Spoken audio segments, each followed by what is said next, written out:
Y así, tal cual. Ujú.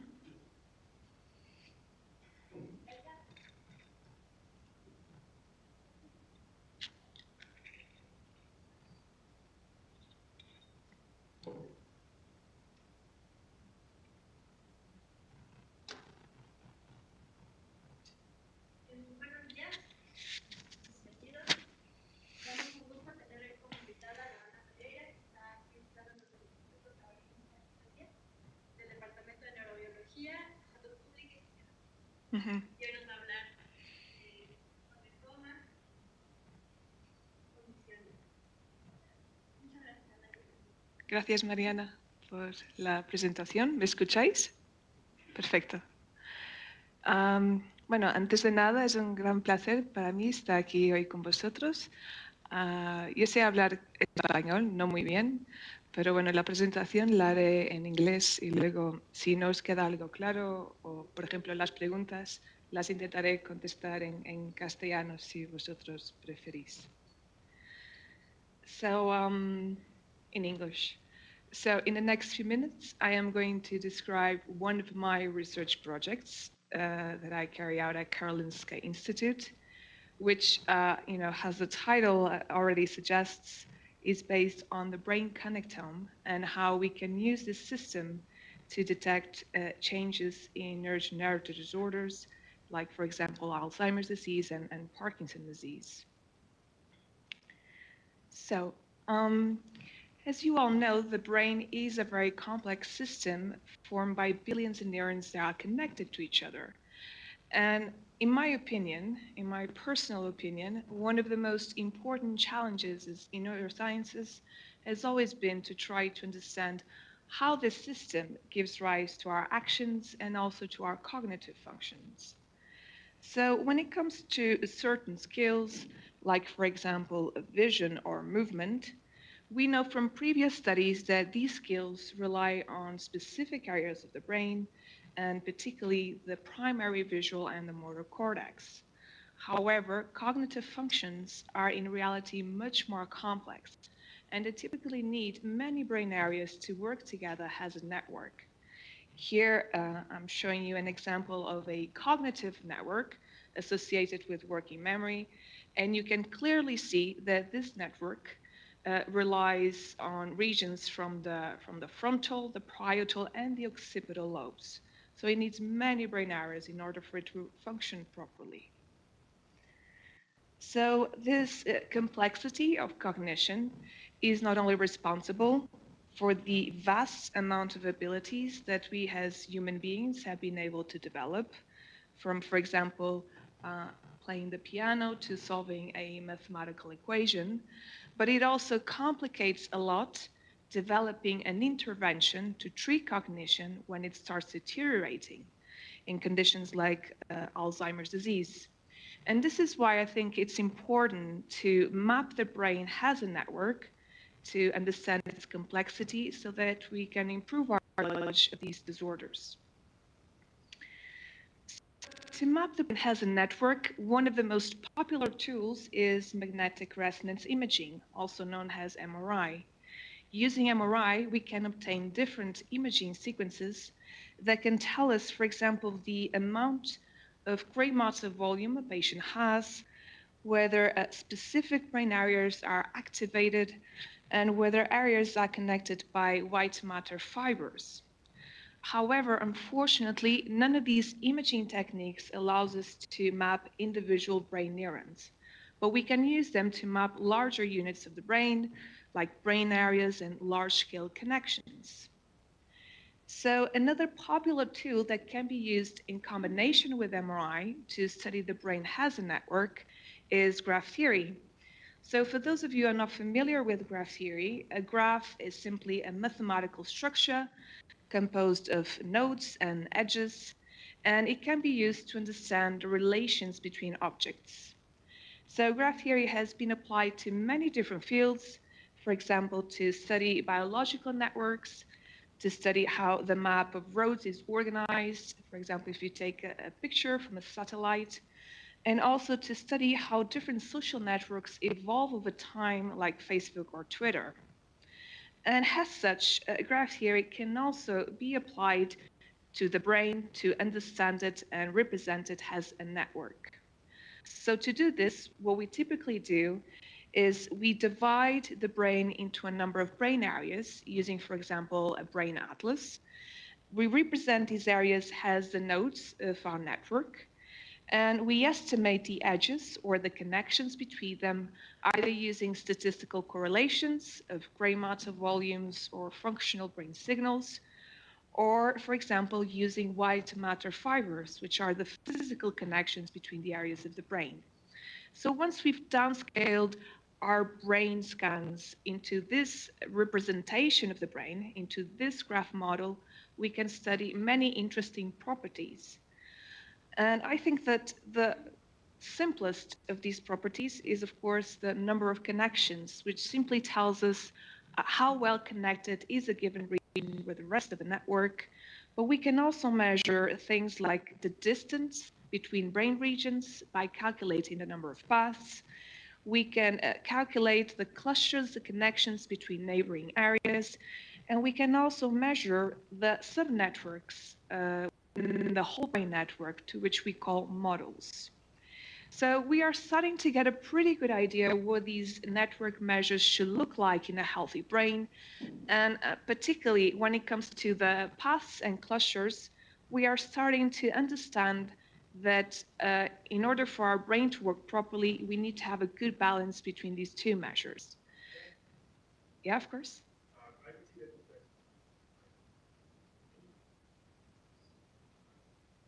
Yes? But regarding the definition of node, Yes. how confident you are you, given that these would be areas Exactly. that are They're quite widespread. yeah. So there are different approaches to how to define a node. The ones I've used, for example, if I'm looking into an anatomical network, I normally use an anatomical atlas, in which the boundaries between the nodes rely on the gyri and the so-called boundaries. And those are usually related to whether those areas are responsible for a specific cognitive function or a motor function or a sensory function. Of course, these areas are quite large, as you said, as you well pointed out, and we are potentially, mixing signals from many different brain regions in a single one.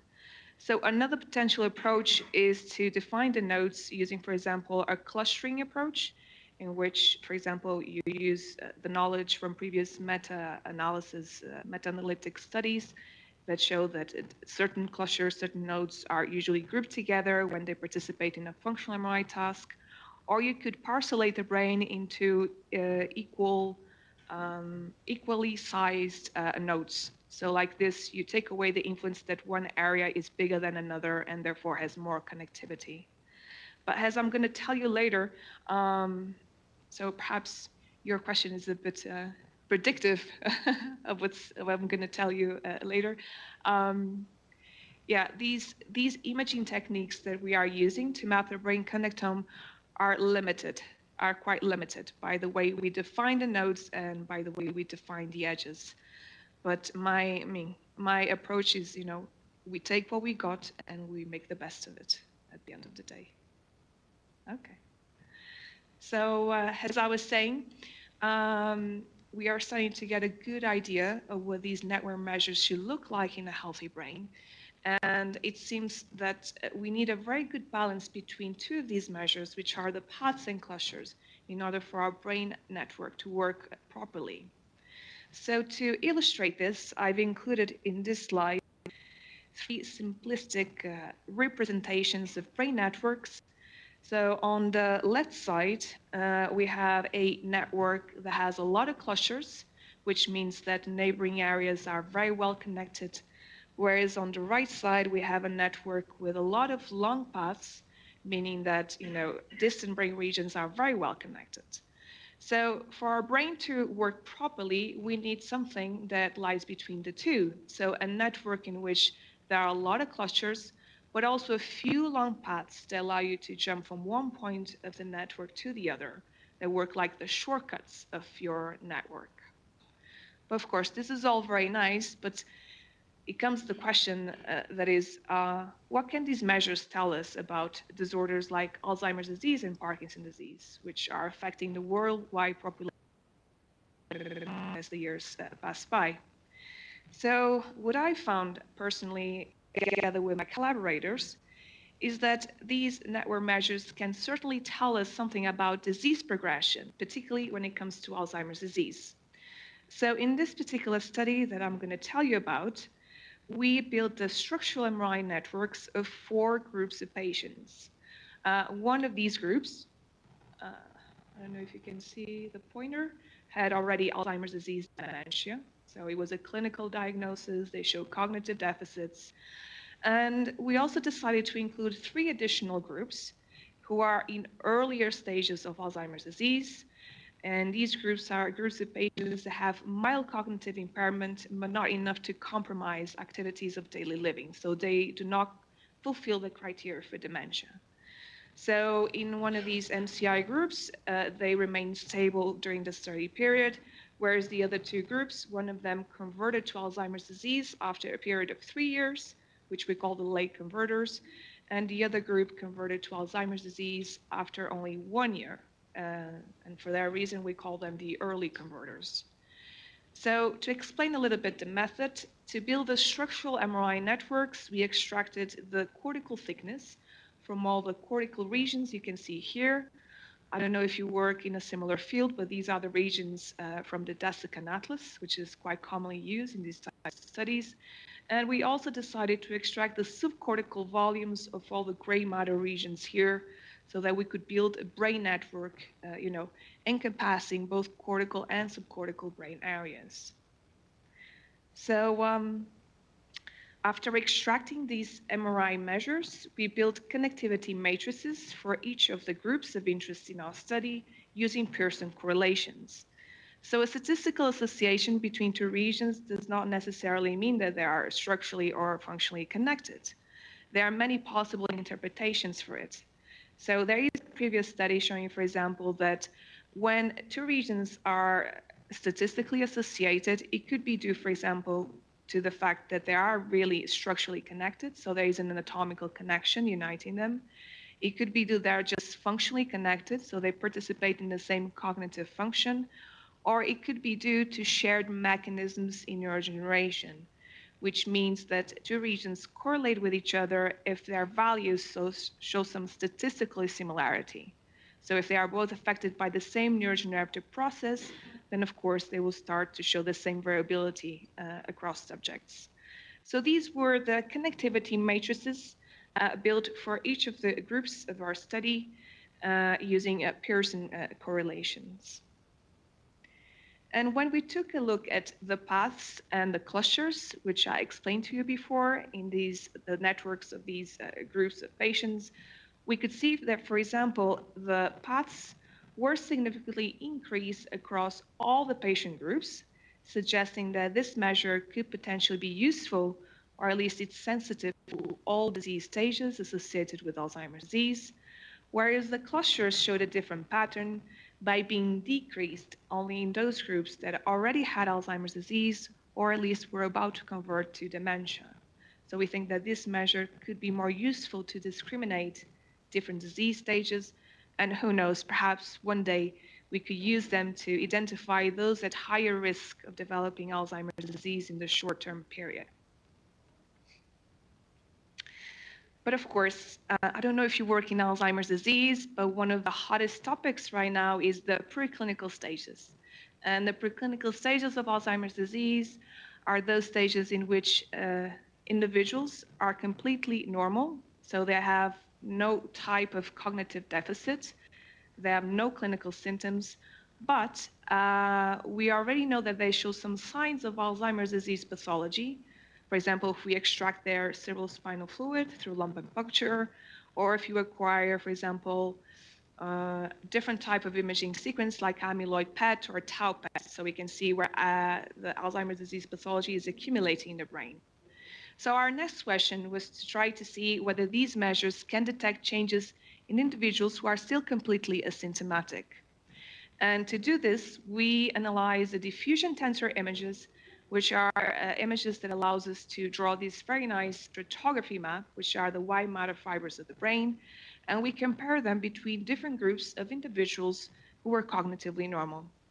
And a striking thing that we found is that even if they are cognitively normal, so these are normal people, it could be you, me, any of us that's sitting in this room, even if they are cognitively normal, but they have these subtle signs of Alzheimer's disease pathology, we could already see that their paths in their networks were substantially increased compared to those that did not have any signs of AD pathology.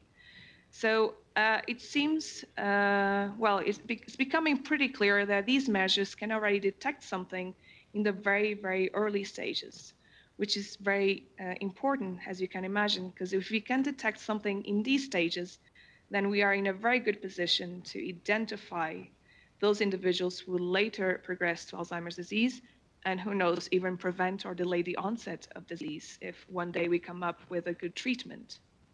Another thing that we observed is that this measure over here seems to be clinically meaningful because these increases were associated with worse memory, which, as you know, is one of the first clinical symptoms of Alzheimer's disease. So it's good that we also find measures that can be used in a clinical environment to, help patients more directly.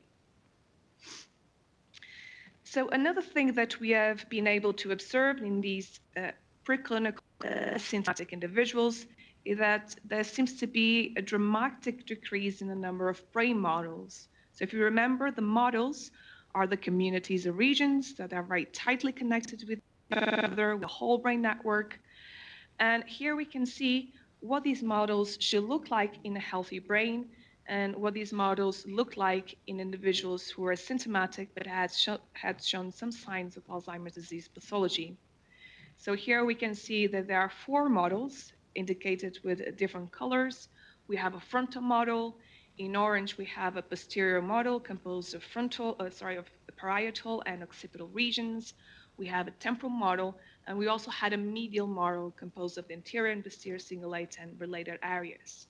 So we here have 4 models that seem to be quite well anatomically organized. However, when you do have Alzheimer's disease pathology, there is a loss of number of models, and the organization between them does not become very clear, right? It becomes disorganized. So we think that brain models could also be a useful measure to detect Alzheimer's.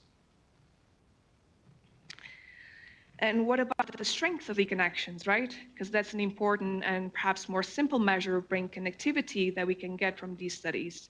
So these asymptomatic individuals do show weaker connections, but not all between all brain areas.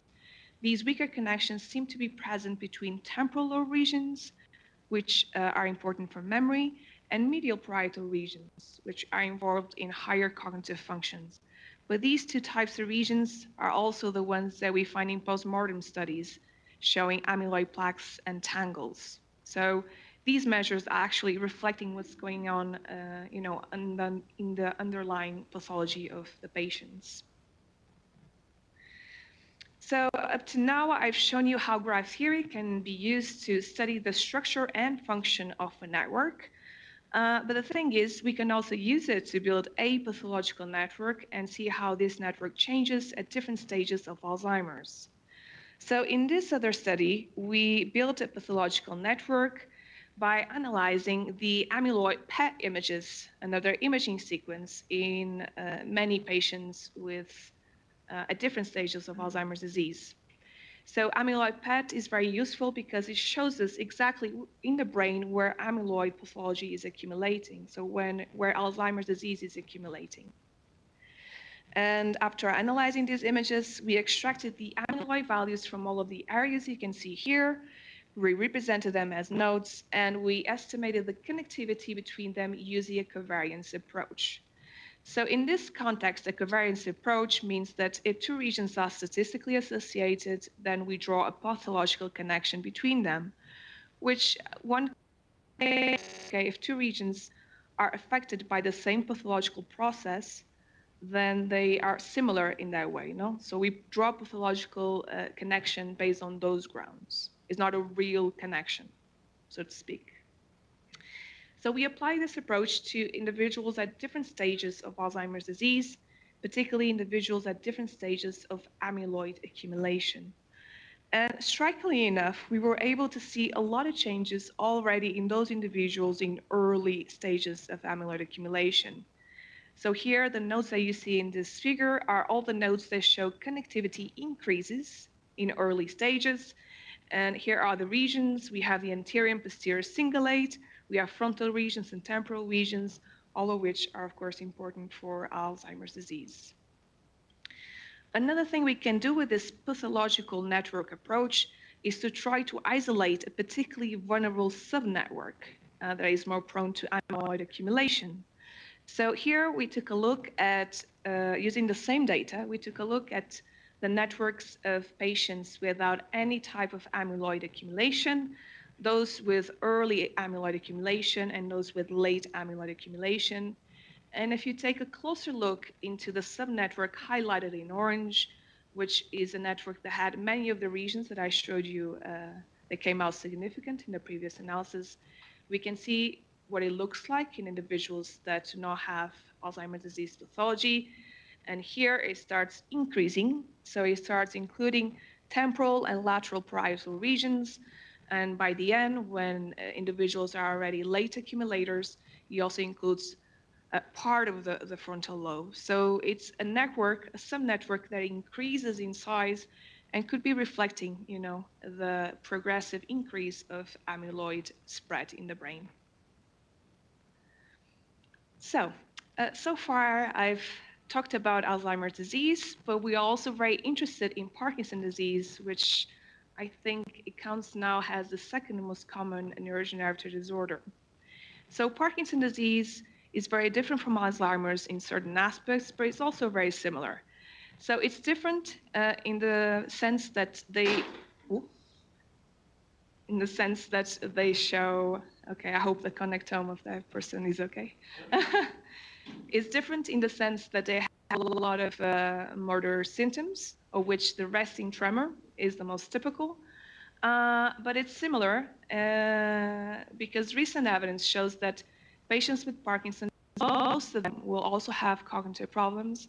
And there is one study showing that if they live long enough, all of them will also develop dementia like Alzheimer's disease patients.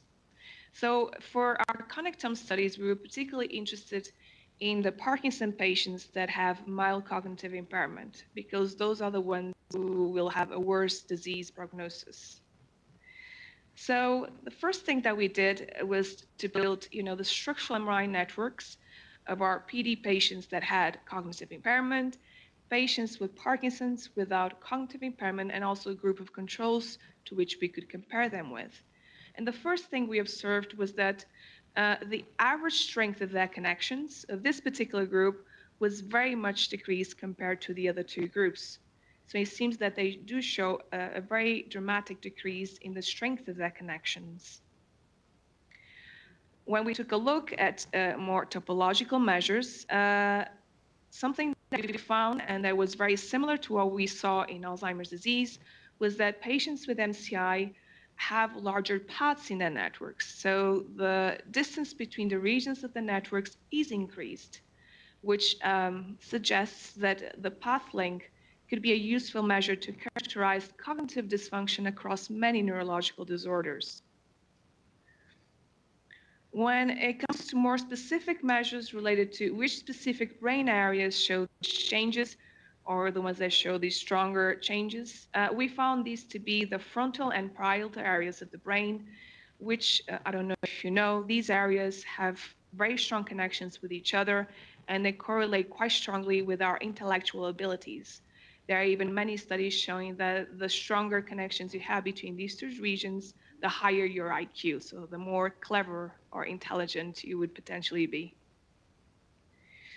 And in this group of patients, we also took a look at the most well-connected regions, something that we call the brain hubs. And there didn't seem to be so many changes in the brain hubs in general, in the amount of brain hubs. But what we did find is that where these hubs were located was different between the groups. And in particular, in patients with MCI, the hubs located in areas of the brain that have more complex cognitive functions were substantially decreased. So all of our findings are kind of reflecting the cognitive status of these patients. In another study, we also took a look at the brain models in this particular group of Parkinson patients and compared it to controls. So there were 5 different brain models. The one in blue corresponds to what we call the deformal network, a very important network for functional connectivity studies in Alzheimer's disease. The one in yellow is the frontoparietal network. Here we have the temporal networks together with the cerebral network. And finally, over there, we have the occipital network. And sorry, here there's also a network that comprises many limbic regions. So when we compare the models between the 2 groups, and by the way, these connectivity matrices were derived from functional MRI data, we could see that there was the same number of models, roughly in the 2 groups, but they were somewhat disorganized. So we could see here that the frontoparietal network, highlighted in yellow, was decreased in patients with MCI, and also the deformal network was disorganized in these patients. So we don't think there is a loss of brain models in patients with MCI, but we do think that these models are reorganized.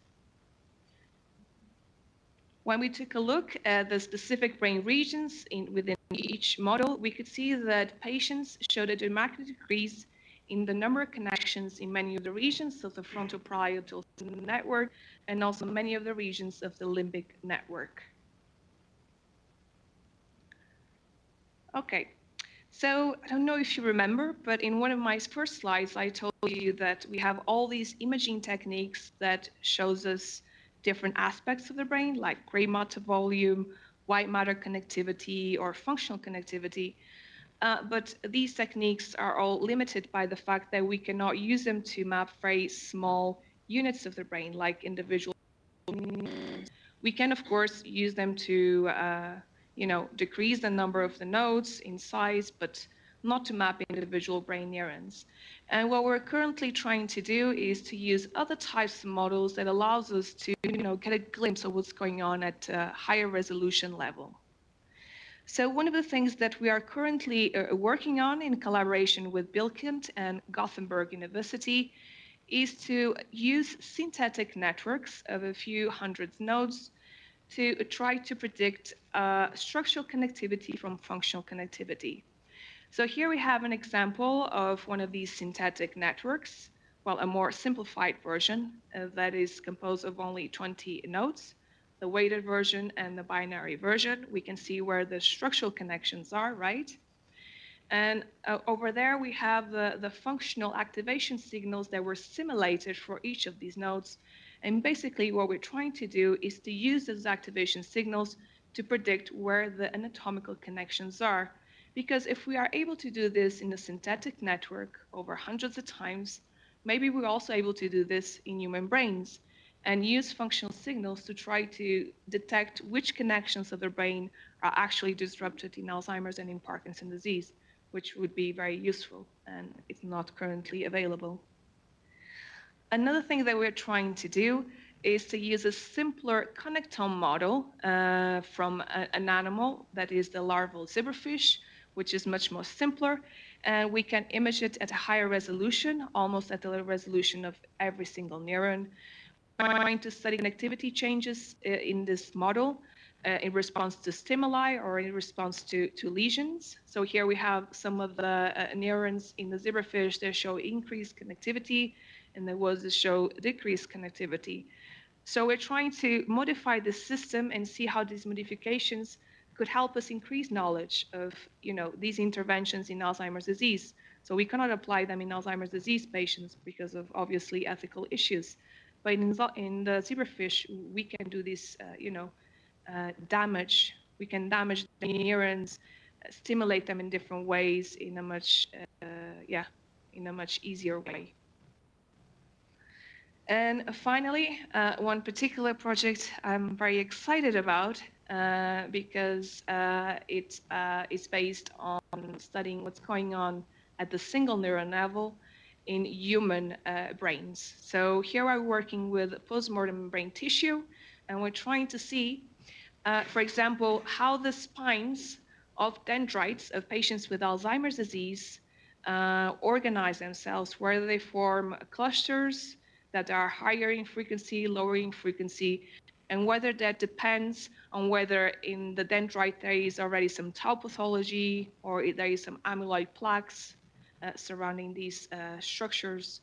So we think this work is quite promising. All of the analysis that I've shown you here so far were carried out using our own software, which is called BRAF, and it stands for Brain Analysis using Graph Theory. BRAF is free to download without any cost at braf.org. We also have a support forum that we hope to, we try to keep updated with answers to questions that the users asks us. And currently, BRAF is completely adapted to the study of connectomes provided by human brain images, where we're currently trying to extend its functionalities to analyze other types of connectomes like the mouse brain connectome. So to conclude this talk, I do believe that studying the brain connectome can reveal many interesting characteristics when it comes to studying the progression of Alzheimer's disease. And many of the changes that we found in clinical stages of Alzheimer's can already be observed in the earliest stages, who, despite not showing any clinical symptoms, already show some subtle signs of Alzheimer's disease pathology. So I think we have here our window of opportunity to try to, identify early stages and implement a treatment. Strikingly enough, we found that patients with SCI show a lot of similarities with the networks of patients with Alzheimer's disease, suggesting that if you have a cognitive dysfunction, regardless of the neurological disorder, then you're likely to have some connectome changes. So this can help us to draw links between different neurological disorders. I do think that the future relies on using other types of brain models, not only those based on brain imaging data, but perhaps using synthetic networks, animal networks, which are much more simple, or using, single brain neurons whenever that is possible. And of course, our ultimate goal would be to provide a disease marker that can be used across the world by different research groups across different studies. But to be completely honest with you, I think we're a little bit far from that right now. But that's at least our aim, our long-term aim. So none of the work that I presented here would have been possible without all the people listed here. Of course, the Division of Clinical Geriatrics at Karolinska Institute, to which I belong to, especially my collaborations with University of Gothenburg, Dr. Giovanni Volpe, who's sitting with us today, and my collaborators from Lund University and Queensland University. So I think that's it. Thank you very much.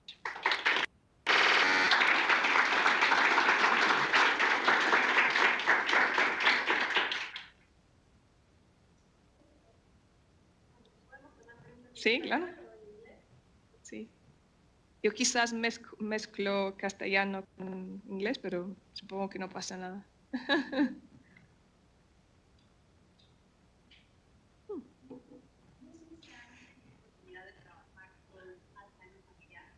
Familial AD? Yes, so we have a project right now that we're going to start to look at those cases. So as you know, the FADs, the familiar Alzheimer's disease cases, are quite uncommon.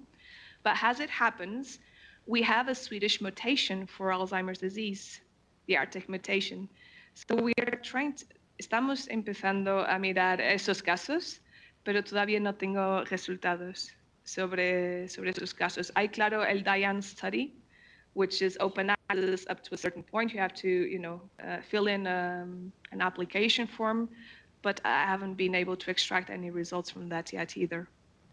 But that's, of course, very interesting because those are the earliest of the earliest stages. And we're pretty sure that they're done Yeah, we know the age of onset. So, yeah, yeah. We're very, very sure that they're going to have Yeah. because I'm working with them, particularly with evaluating potentials. So I was wondering if you have permission to all those images. No, unfortunately, I don't. So I'm right now involved in a project using this Swedish Arctic mutation, but we only have, let's say, like 8 cases. We have the functional MRI images, the DTI, the MRI. We have, pay attention, amyloid PET. We have tau PET. We have also the deprenyl, which is a measure of inflammation. So we exhaust them with all these kind of evaluations because there are so few, but they provide such useful clinical information. Yeah. But write me an email in a year or so, and probably I'll have better news.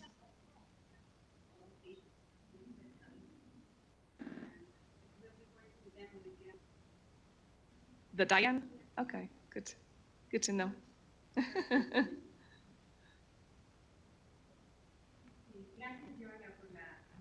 Gracias, Karen. Yo no estoy muy familiarizada con estudios en biología o en medicina, pero sí sé que hay pues muchas particularidades, muchas variaciones entre los casos. ¿Verdad? Sí. Entonces me preguntaba qué tanto, digamos, qué tanta estadística tienen ustedes para hacer todos estos estudios, cuánto, digamos, cuál es la desviación de los Pues y en función de los estudios que estamos haciendo, hemos visto que, o sea, hay resultados que se adaptan bien a los estudios anteriores, pero otros que no entendemos muy bien por qué. Y lo que pasa es que más y más estudios están enseñando que la enfermedad de Alzheimer y Parkinson hay como distintos subtipos, son muy heterogéneas y hay distintos subtipos. En estos estudios que yo he hecho, normalmente cada grupo lleva como 200, 300 pacientes, que es un buen número porque usamos bases de datos muy, muy grandes que no incluyen familia de ID, pero, o sea, contamos con buenos números y los efectos que encontramos tienen un buen effect size, que significa que son bastante fuertes. Pero es verdad que estas enfermedades son muy heterogéneas y en uno de los estudios que estamos desarrollando en el Karolinska es primero identificar los subtipos de Alzheimer o de Parkinson, con por ejemplo un clustering approach, y después de definir esos subtipos, mirar este tipo de medidas, cómo son sus connectomes. Exacto.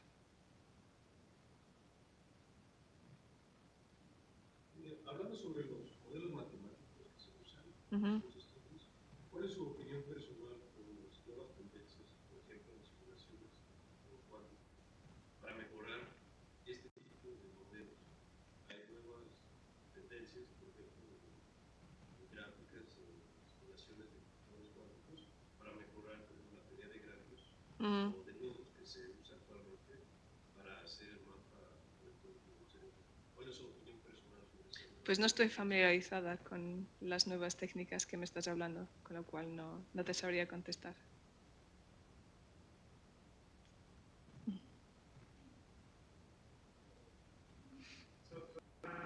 Deeper connections and longer paths. Yes. Yeah.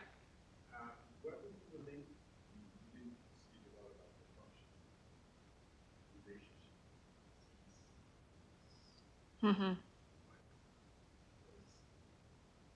Why does cognitive impairment occur because of that? So if you're referring to the similarities between the different diseases that we are studying, no? I'm just trying to interpret the finding that there's longer path.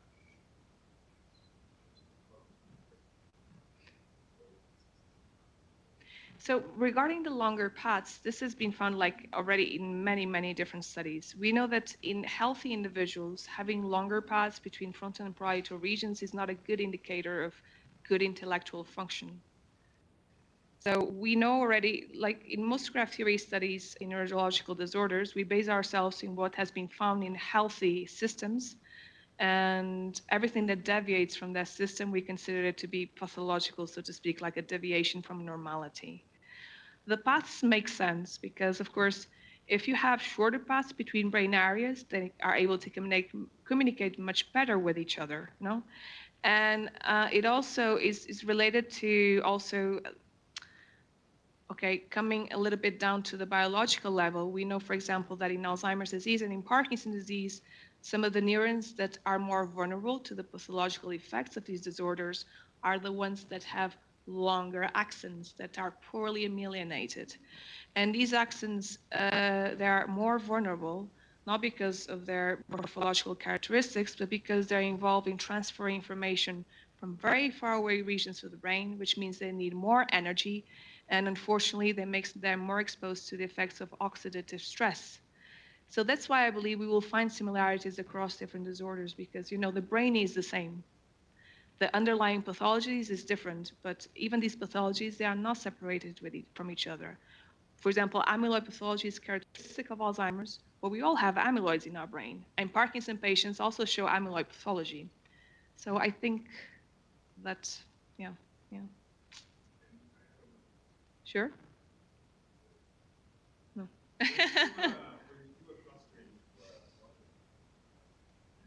Mm-hmm. Exactly. Not based on space. Exactly. Exactly. Yeah. Mm-hmm. How well those models correlate with patients? Come again? What do you mean? Well, are modules of nodes very close together also associated with inherent brain or brain really fluid systems? Functional modules Yeah. don't necessarily exist in the same areas. So I would say that depends on the imaging modality that you're using. So if it's structural MRI data, and by that I mean, you know, the T1 weighted at sequences that you get great matter volume information, or diffusion tensor imaging, the models seem to be very anatomically organized. So when it comes to DTI, which is a very sparse network, you basically find, in most of my studies, I found like just 4 models, 2 for the frontal part of the brain and another 2 for the posterior part of the brain. However, when it comes to functional connectivity, and that's a different story, I usually find, you know, the typical resting state networks of the brain. I don't know if you're familiar with those. So usually the models that I find resemble those of the literature showing that, you know, when you have the brain at the resting state, there are always these group of areas becoming activated. So we have the default mode, the sensory motor, the visual. So those are the kind of models that I usually find. But I find that, of course, the kind of models that you find depends on the imaging sequence.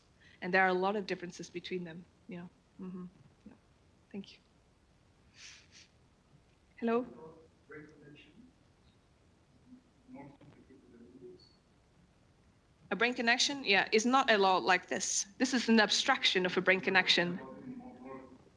Most of the time when you're thinking or processing something, Mm-hmm. you're making like really complex. Exactly. So after a breakup of the Parkinson's disease, what do you think about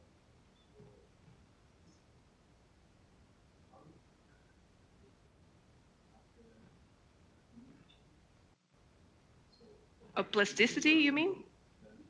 in Parkinson's, medical pathology starts in 60 years before the motor systems. Yes. So you have many ways to compensate. Exactly. Oh, compensatory approaches. Yeah. So how you can do that?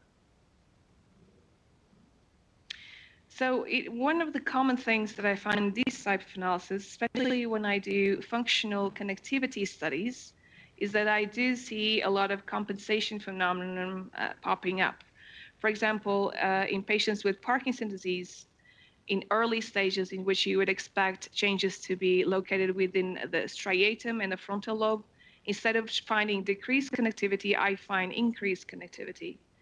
In individuals who are in the symptomatic stages of Alzheimer's disease, so the preclinical stages, if I do a functional MRI study, I do find a lot of increased connectivity between the hippocampus and, you know, the surrounding regions. And as you know, the hippocampus is the first region going down in terms of atrophy. So I think that in early stages of these disorders, there is certainly some compensatory mechanisms that try to uphold the, you know, the functionality of the brain system. And that's why these patients are still symptomatic, right? They don't show any cognitive symptoms because somehow their brains are trying to compensate for that effect. But I don't think that's so much when it comes to structural connections. I think the functional subnetworks of the brain are compensating it, but the structural, after that compensation goes down, then the structural connections start degenerating. Mm-hmm.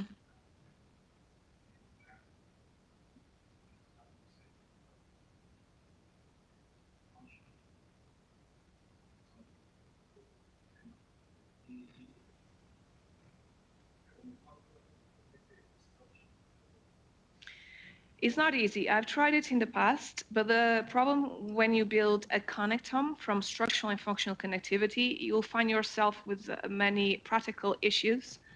Uh, the most important of which, in my opinion, is that these are two very different types of networks.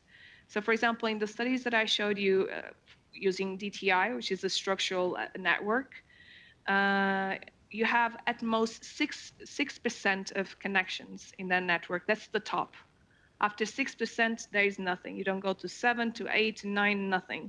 Whereas in the structural MRI networks or functional MRI networks, you can have, you know, hundreds of connections. So it's very different to put together a very sparse network, a network that has a very few connections, with a network that is almost an overload of connections.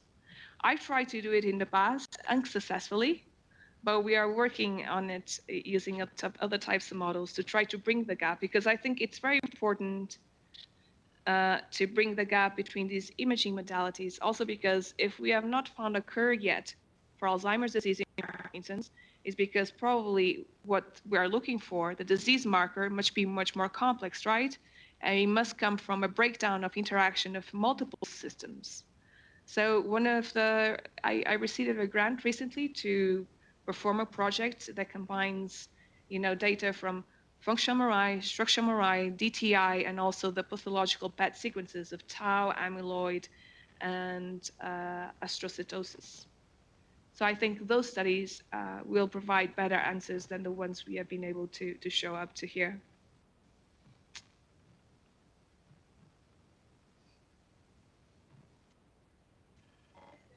¿A vosotros?